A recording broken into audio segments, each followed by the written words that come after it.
Hey everybody, how's it going? It is Fabrizio Aiello. Welcome to What is Fabrizio Inking? Today, I'm going to be inking some fan art. This is the second time I've done this. This is Thor versus like a frost giant or something. Just something fun. Something to mix it up a little bit. I actually have a thumbnail here. Yeah, so this is the full image. Kind of roughed in some mountains, but I don't know. It's kind of a fun shot of Thor whacking a frost giant, so I figured it'd be kind of fun to do for the stream since I've been reading a lot more old Thor stuff. So, 1 second.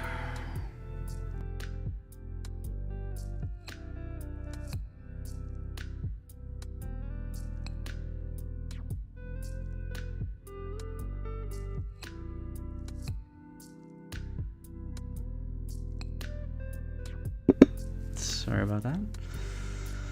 Yeah, so I will be inking this traditionally with just a brush and some ink. This is a Winsor Newton Series 7. This is a 3. I kind of bounced back from a 2 and 3. So let me know if anything's too loud or too soft or too obnoxious like my jokes. Alrighty, let's check out the chat. Ara, how's it going? Thanks for popping in. I appreciate it. Sunday afternoons. I assume everybody naps on Sunday afternoons. That could just be me though. Yeah, I wanted to try something a little different. I did a Hawkman a few weeks ago and it was a lot of fun. And it's not even just the fact that it's fun to do something different. It's a way to practice, so drawing different things is pretty vital to keeping the stuff that you have to draw every day kind of fresh, and bringing new things to it all the time. So, again, I'm a big Thor fan, and if you'll notice, this is gold armor Thor. So, I know that's not liked, but I love gold armor Thor. So usually what I do is start with something simple on the image. So I'm going to kind of work on this giant. He's the majority of the image. So I'll just pick a spot that I think is pretty easy to kind of start with. I'm out of focus, aren't I? All right, hold on.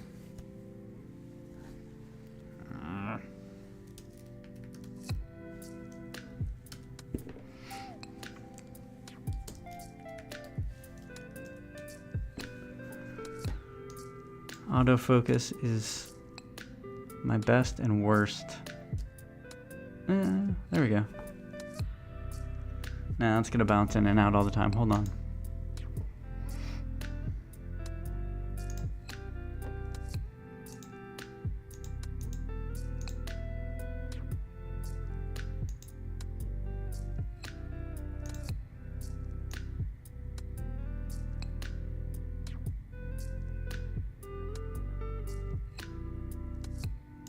There we go. Sorry about that.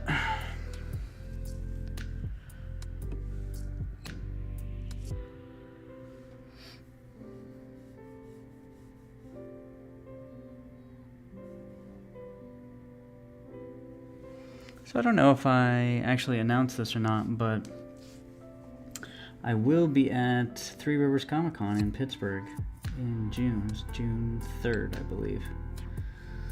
So I'll have a table there in the vendor space, not Artist Alley. And I'll have Horace H. Hoover issues 1, 2, and by then I'll have issue 3, which will be great. And I will have Horace H. Hoover, the resin model, painted and unpainted, if anybody's interested in that. Hey Logan, how's it going? Love watching you ink while I sit and draw myself. Thank you, I appreciate it. Yeah, Sundays seem to be an appropriate time to just kind of veg out and do some art before the horrors of Monday settle in.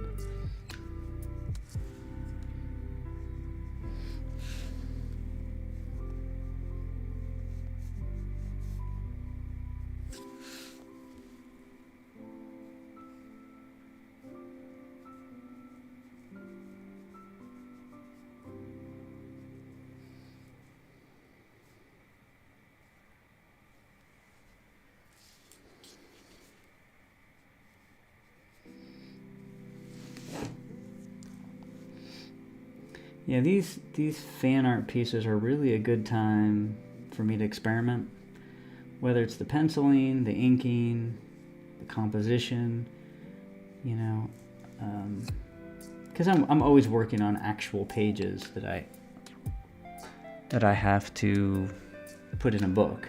So I'm not doing too much experimentation on the actual pages, because that would cause for a far more stressful production of the book. But everything else, whether it's concept art, sketch cards, fan art, yeah, I can kind of play around with some different styles, whether it's, like I said, inking, penciling, composition. So that's what that's how I've been looking at these past few fan art pieces. I do think fan art's kind of a weird term for them, though. I'll be honest. I don't know if there's a better term, but I don't know. Fan art always just sounded weird to me.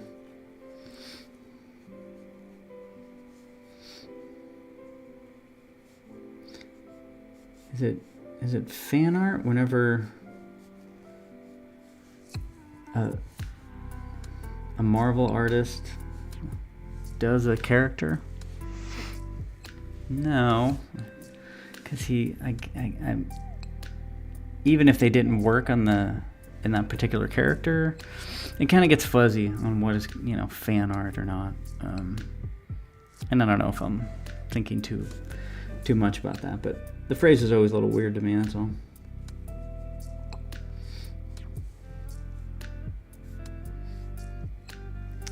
Yeah, so the comics that I've been looking at recently are some of my old favorite comics. I just kind of like to pull them out and kind of revisit them to see if my views on the art or stories have changed, if I've noticed anything new that I can, again, bring into the other stuff that I'm doing. And there's a run of Thor where I believe this was after Walt Simonson was drawing and writing. So I think he's just writing this. And Sal Buscema is doing the art. I can't remember who's inking. I know Joe Sinnott does later on. I can't remember who's inking, to be honest. Yeah, I still really love them. The action scenes are they're top notch, and their ability to cram 6 panels in a page, and they're all action shots, and they are all clear action shots. That is a lost art.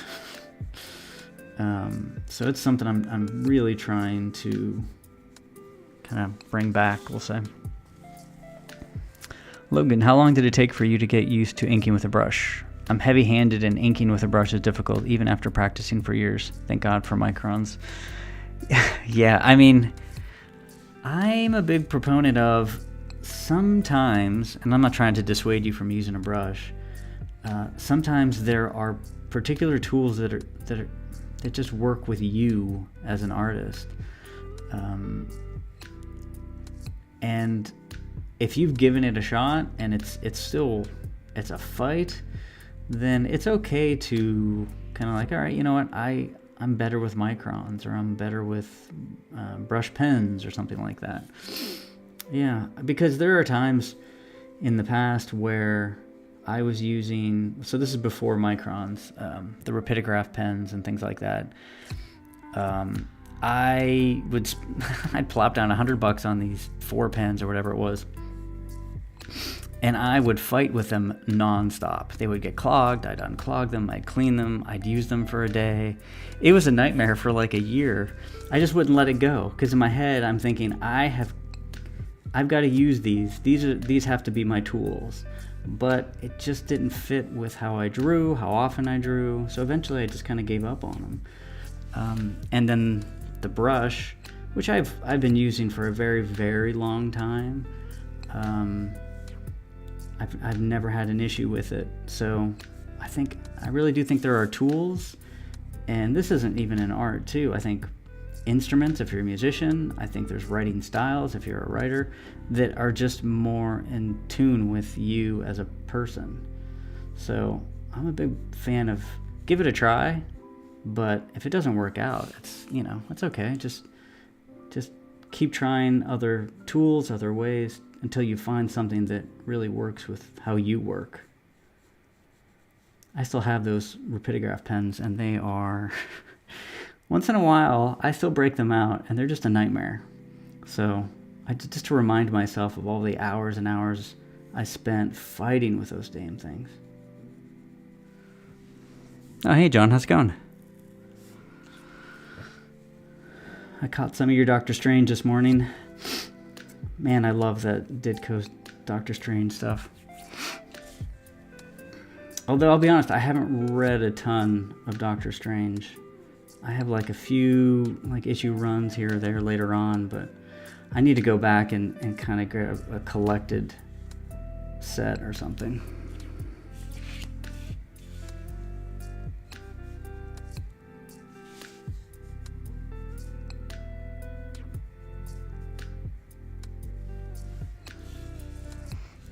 Yeah, so this is, I was mentioning, this is Gold Armor Thor. I know he is very controversial. What did your pens do that you didn't like? So for those pens in particular, they were the original rapidograph. And this was a very long time ago. The original rapidograph pens, you could barely tilt them. If you tilted them a little bit, you never got any ink. It was very difficult to get like the lines that I was going for. I'm sure, again, maybe if you're using a ruler a lot and your pen is like straight up, that the flow would be fine. So it's just the stuff that I wanted to do just didn't work. I can't remember, to be completely honest. This was so long ago. I think they did come out with different kinds of pens, but I think ultimately the technology was the same for a very long time. So if the technology had changed since then, I wouldn't know, because I didn't look into it. John, those Ditko Stranges are amazing. You would love them. Yeah, they look so fun.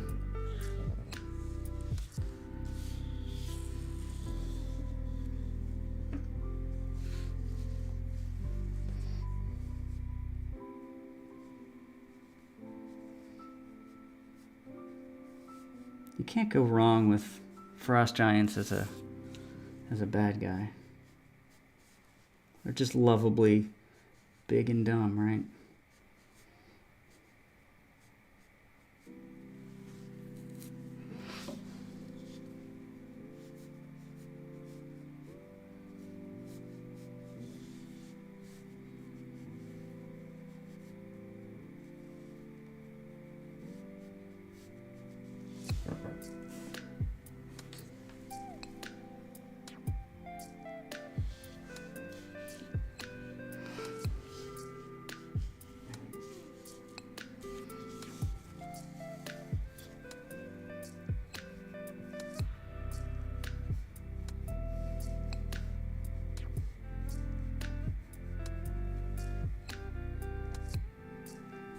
No, that's how they work. You could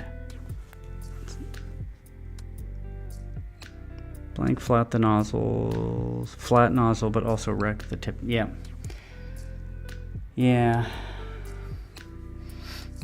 But they were just so cool, because I think it's because I grew up using like a technical pencil, and the rapidographs were just the ink version of those pencils, so they were just really cool to me. Because when I had started drawing, and you know, I don't know how far back we want to go, but I was used to using a pen and a nib. So the idea that I wouldn't have to dip my pen to draw all the time, and then later on my brush, it was very tantalizing, and ultimately a fool's errand.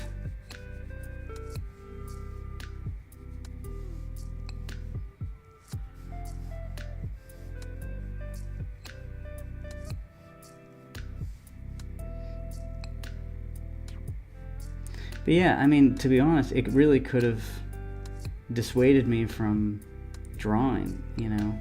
you can get really bummed out, trying to get something done, and at every step your tools are fighting you on top of actually creating something. It's hard enough to do art, let alone having your tools fighting you as well. That's why I'm always a big fan of, if you can, buy better instruments, buy better tools. If you can. I know sometimes it's not possible. Trust me, I've bought a lot of cheap things, but the times I was able to get something of really high quality, you could usually tell the difference. I mean, brushes are a great example. These Winsor Newtons,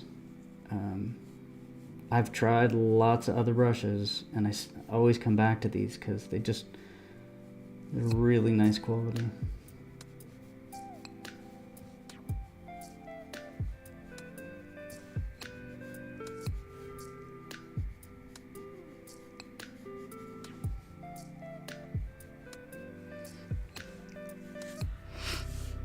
Oh, so yes, I posted on Twitter, why botanists are the laziest scientists. Metatron's Cube. Alvin had made a disposable nib pen way before Micron's, but the ink faded and they went off the market. Everybody just makes a copy of the Micron style now, it seems. Yeah, I don't remember Alvin. I kind of checked out of the tech pen stuff for a long time until the Microns kind of came out. So I do use Microns for sketch cards, for some things. But I've just never been able to get them to, I don't know, like this is a perfect example. Like his arm, if you look at the variation in the lines here, I mean, this is impossible with a Micron. So for this particular style and subject matter, I think it would just be frustration from start to finish using a Micron.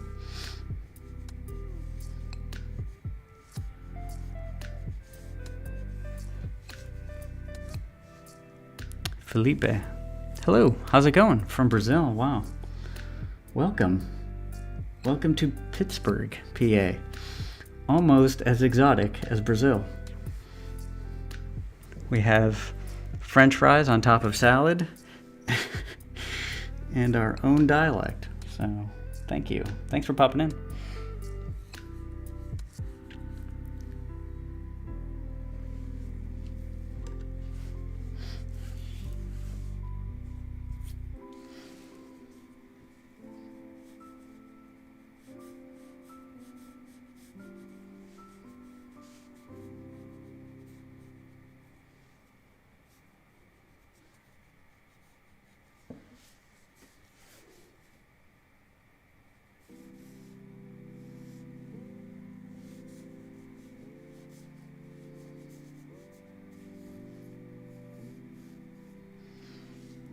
Oh yeah, right, botanist. I keep forgetting.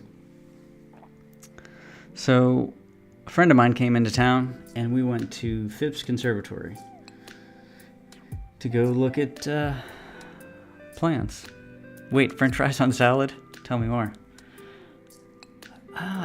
It's funny. I thought it would have made its way over to New York, but I guess it is a very Pittsburgh thing. Yeah, so just take a chicken salad or whatever you want to. Whatever kind of salad, usually, but you definitely need meat on it, so salmon or steak salad or something like that. And then you just put a pile of fries on top of it. It is one of the greatest inventions, next to the aqueducts. And to be honest, I grew up in a real small town in PA called St. Mary's. We didn't have it in St. Mary's. This really was a Pittsburgh and the very close surrounding areas that put French fries on everything. But man, I'm telling you, if you get a chicken salad, order a side of fries, throw it on there, your life will be changed. Logan, you hit on the problem with pens. Sometimes a brush helps with organic stuff that a pen can't. Yep. Yeah. Admittedly, whenever you're trying to do very technical looking things with a brush that, that's the opposite problem, of course. So you kind of got, the best is using both when it's appropriate.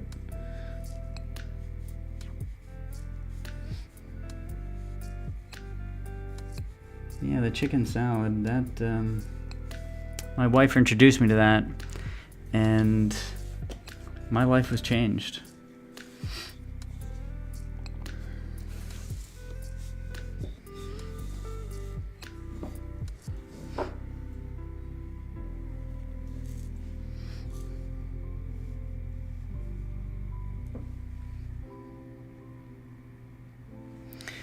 There's some other Pittsburgh fry thing. I don't know if people know about the Permane Brothers sandwich, which is like, it's kind of, that definitely has spread to some other cities and states, but it's just like a thick bread with usually pastrami, and then like a handful of coleslaw, and then like a handful of French fries. And I guess the history, I don't know if this is apocryphal or not, but is that I guess the factory workers needed a full meal, so they just kind of piled everything on a sandwich and got it to go and wrapped it in paper. And that's a really big Pittsburgh thing too. In Albuquerque, they have curly fries on burritos, then more cheese and sauce. America rules. Yeah, I think that is Exhibit A right there. Hey, Captain Goodnight, how's it going? I appreciate it. You popping in. There's some nice walking trails around Phipps. Oh, are you familiar with Pittsburgh? Yeah, Phipps was fun. I'm not, we'll say, a plant person, but I figured why not? We'll go. And something I started to notice rather quickly is that all plant names are basically named after other things. And this is where my lack of plant knowledge is going to hurt me. But it's like there was one plant, it was like the Australian Swiss cheese plant, or I don't know, the North American sea cucumber plant or something. And I'm like, well, what are botanists doing it exactly? If they're not naming these things, they're just waiting for other people to name things, animals, locations, and then they're ripping off those names. Like this one palm plant was a something spiny palm. I'm like, well, like what are you contributing exactly, botanists? If there's a botanist in the chat, please let me know. So I declared that botanists are the laziest of scientists.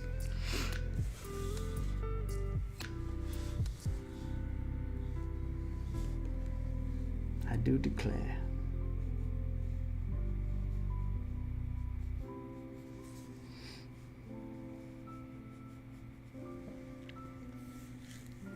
Metatron's cube. They're getting paid to water plants. Is that what you go to school for? Maybe.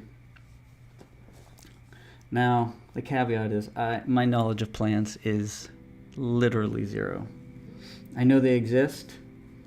That's pretty much as far as it goes for me.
Yeah, I was picking up these old Thor books that I read many years ago, and I didn't really reread them, but I did just want to kind of page through them again and look at the art and read a little bit here or there. And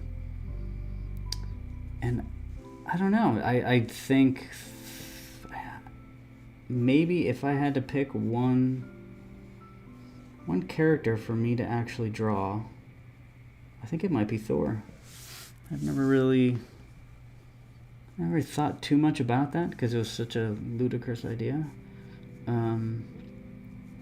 But I think that would be the most fun to do. You get all the fantasy stuff, just strict superhero stuff as well.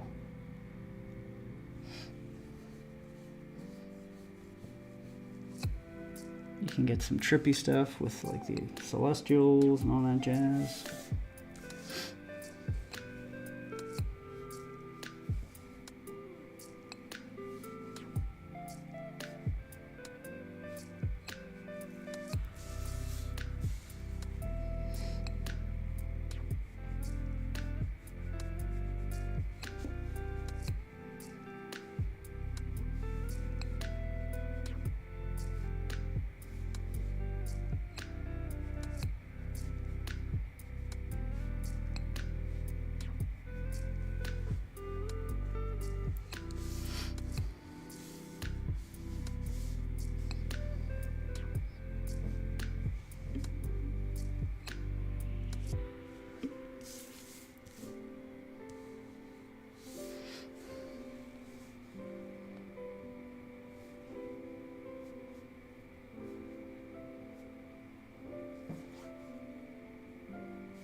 Yeah, the reason that I wanted to just kind of pop into those Thor issues is I remember them being some of my favorite action scenes. And because I'm about to do a pretty big action scene in Horace H. Hoover number 4. And I'm like, all right, I want to get like into that mindset, kind of see how they handle things, how many panels per page they got away with. Not that I'll probably be able to get away with that, but yeah, just kind of whenever I think of action scenes, I think of Thor. I don't necessarily think of too many other. Captain America always comes to mind, like acrobatic stuff, but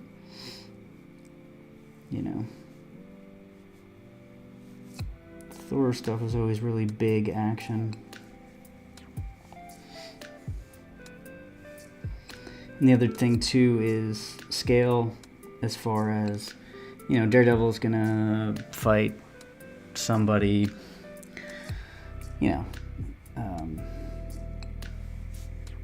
what's that guy? Like Bushwhacker. I don't know why Bushwhacker was the first guy that came up to my head.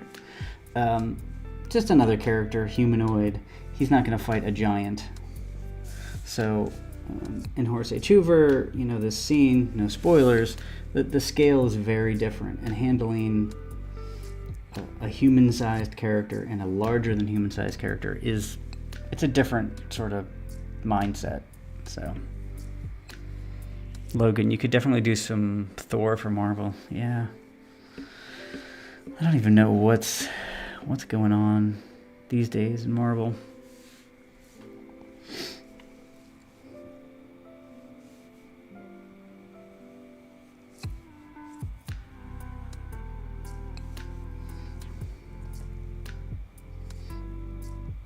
Bushwhacker, out of everybody, I mentioned Bushwhacker. That's so weird.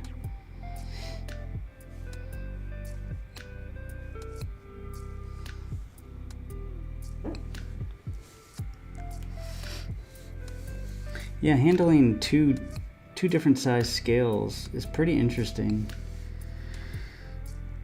At some point you have to close in real close because you want to see you're the hero and the bad guy. But if everything is zoomed out, that doesn't have the same effect. So it's kind of, you really have to balance zooming in, zooming out, and making sure people understand the action going on.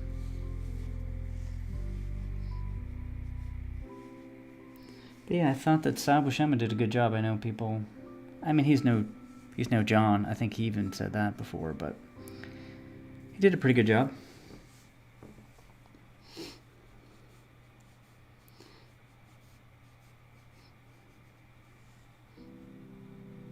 And then Ron Friends. It definitely takes Ron Friends some issues to really kind of come into his own, but... And by his own, I don't know if I'm really getting into the weeds with Thor, but it's kind of like a combo of Buscema and Kirby. That's kind of how I saw Friends' stuff on Thor. Leans heavily on the Kirby later on, but in the beginning it kind of feels like a bridge between Sal and like Kirby or something.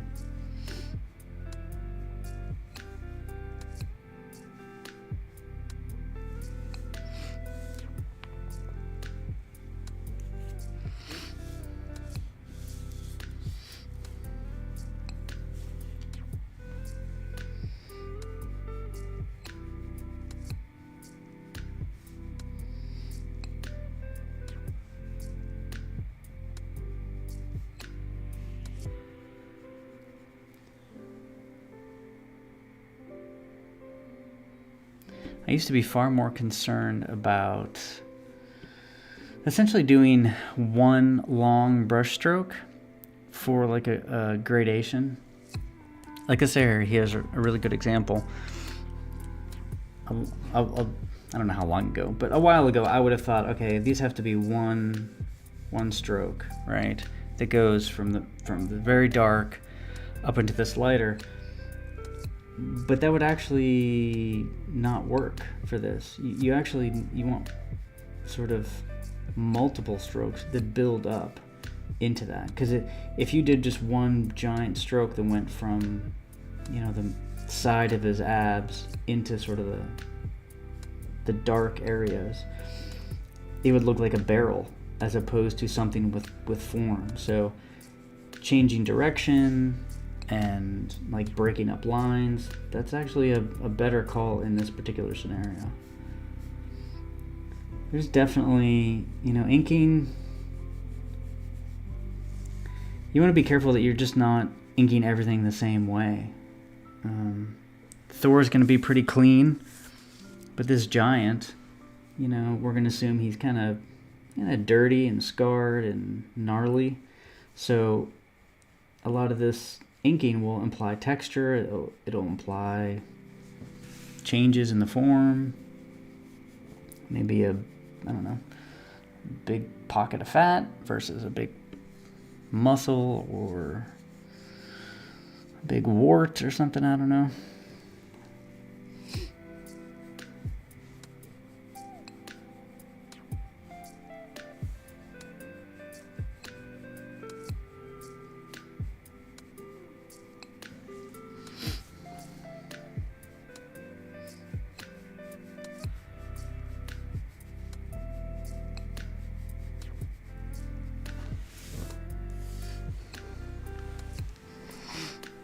You definitely have to give it until the whole thing is done, too. That way you can step back, see the whole figure.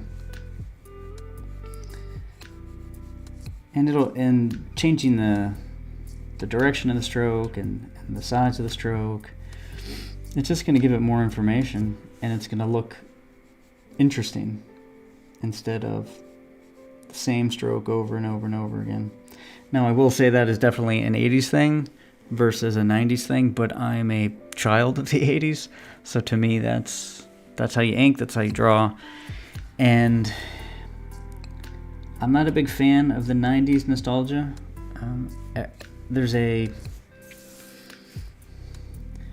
polish to it that I'm not a fan of. I know there's a lot of it out there though, so to each his own, but that's not what I'm trying to do at all.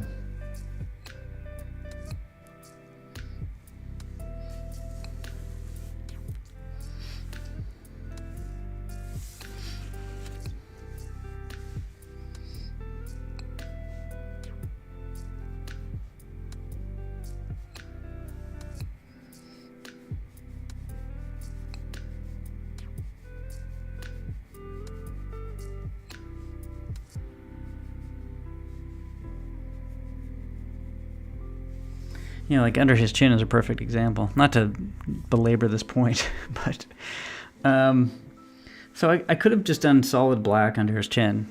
You know, it would have been right, quote unquote. But the fact that I left space and I hatched under his chin, it just gives you more opportunity to show form. So now you see that, you know, his Adam's apple and his throat is right there. If that was all black, it's implied, and sometimes that's better, there's no doubt. You don't need to describe every little thing, but sometimes that little bit of form description really helps out. Like this feels very 3D or round because of it.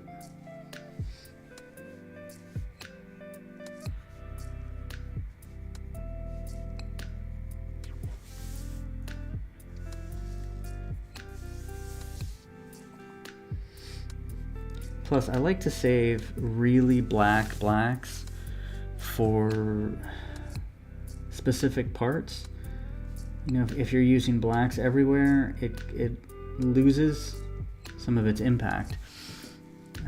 So it's kind of like whites. If you're, I mean, I'll use oil painting as an example, but if you're oil painting a portrait or something like that, or any kind of painting, it doesn't have to be oil painting, but you know, the eyeballs aren't white. People have a tendency to do that. You want to leave the purest white to be literally just that tiny, tiny highlight at the corner of the eye. That's it. Because if you use, you know, that sort of pure white everywhere, then, you know, that pop really wouldn't have the same effect.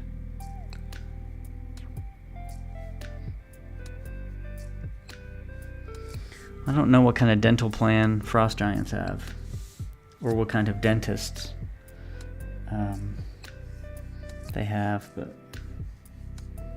this guy needs some.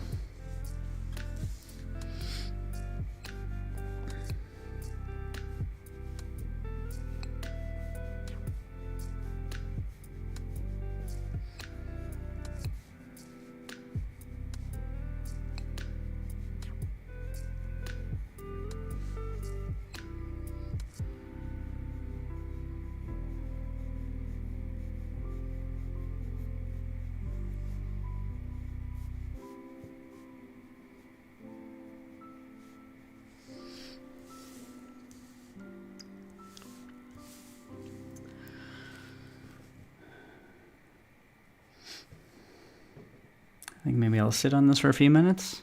In the meantime, if anybody's unaware, I have a comic book called Horace H. Hoover. And issues 1 and 2 are out, currently available at alternacomics.com. It's a occult mystery adventure. So, in 1920s, 30s, guy walks around. Guy wears a vacuum cleaner on his head and investigates occult mysteries, and otherworldly adventures ensue. So check it out. Issue 3 is currently being crowdfunded on alternacomics.com. There's the cover. And there's a 5-issue miniseries that kind of covers a few different few different story arcs, we'll say. There's a few short stories. There's one story that's 3 issues long, and then there's just a one-off story at issue 5. So you kind of get a feel for different types of storytelling that I will be doing eventually with the ongoing series. So check it out. Alrighty, let's see. Captain Goodnight. Maybe he needed that tooth pulled and Thor did him a favor. I could see Thor being very nice about that. Let's kind of see where we're at. John's Longbox, love HHH. Thank you. I appreciate it. I was on John's channel, John's Longbox. If anybody hasn't checked it out, sub. And look forward to his upcoming comic, Heroic Tales, soonish. Subscribe. Yeah, so this is looking alright. There's not a lot going on in the background. I just kind of roughed in some mountains because I didn't want, I mean, this is just a one-off image. I didn't need to get too crazy with the world building, but I did want to show some mountains at least. Yeah, so this works out. I will definitely give this to somebody if it works out. So stay tuned. Whenever I finish it, I'll just raffle it off, maybe on Twitter or something. Because the HHH stuff is a little different, but this kind of fan art, I don't need to hang on to it. So if you're interested, like, subscribe, and keep an eye out. I can probably finish this in another session, is my guess. And whenever I'm done, whoever's in the chat, I will put your names in a bucket, digital bucket. Alrighty. So I've left Thor alone for the most part. I just put a couple of lines. I should kind of start carving out Thor. I only have 15 minutes left. Yeah, I need to do something. I will say this, for the gold armor Thor, it's a far more complex outfit, costume. So I don't know if that's why they bailed eventually, or they were just, I mean, usually when they change, when they redesign the character, they always go back to the original. But yeah, there's something about the gold armor that I really dug. I like the just like the blue and the yellow.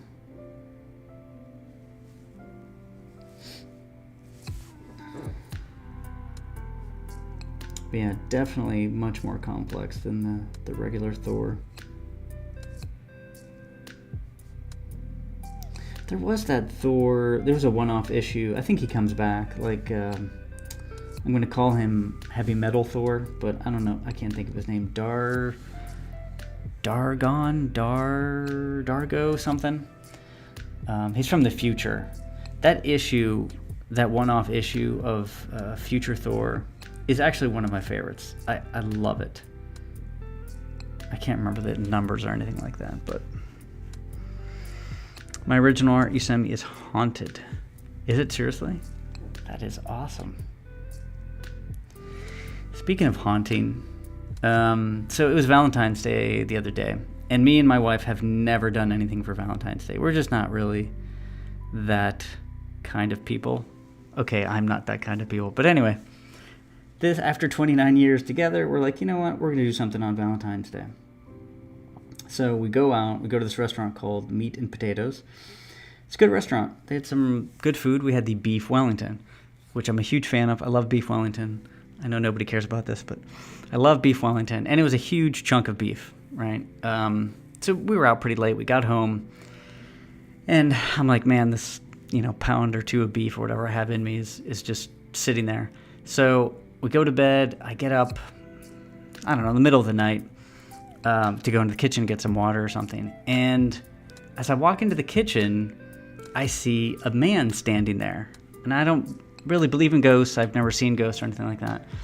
Just for a split second, I see this guy standing in the kitchen, and the first thing I think of is, this is the guy that the cow that I've now ingested killed.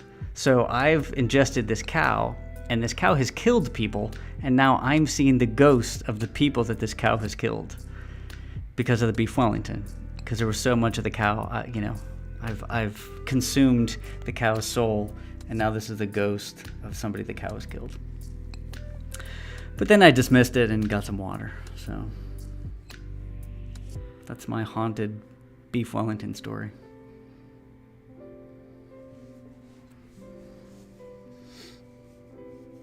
I don't know if this means I will or won't get beef Wellington in the future, though.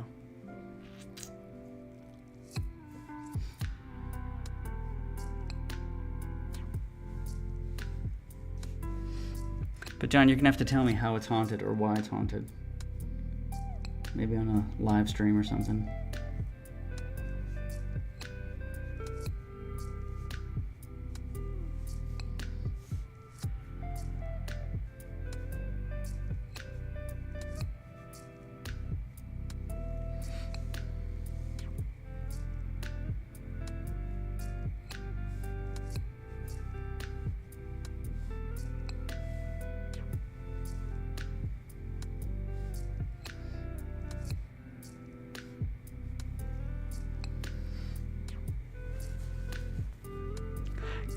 Ghost cow murders coming soon by Alterna. I think so. It could be something. Captain, good night. Now you have an excuse never to take your wife out for Valentine's Day again. You know, that's a good point. I don't know. Stace, do you want ghosts to haunt us from the future if we go out?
Thor's smacking the crap out of that guy. He is. He is.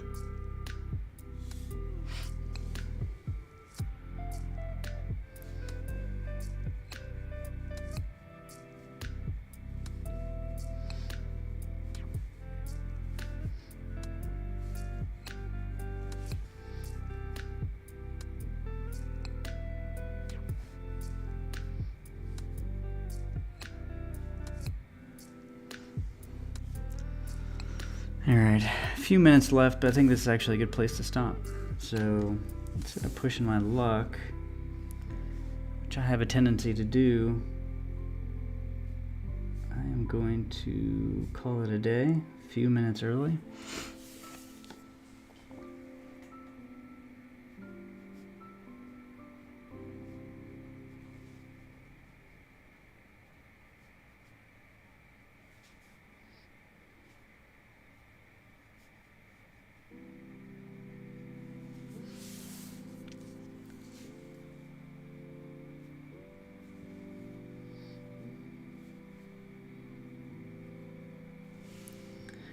Get back to doing some Horace H. Hoover pages.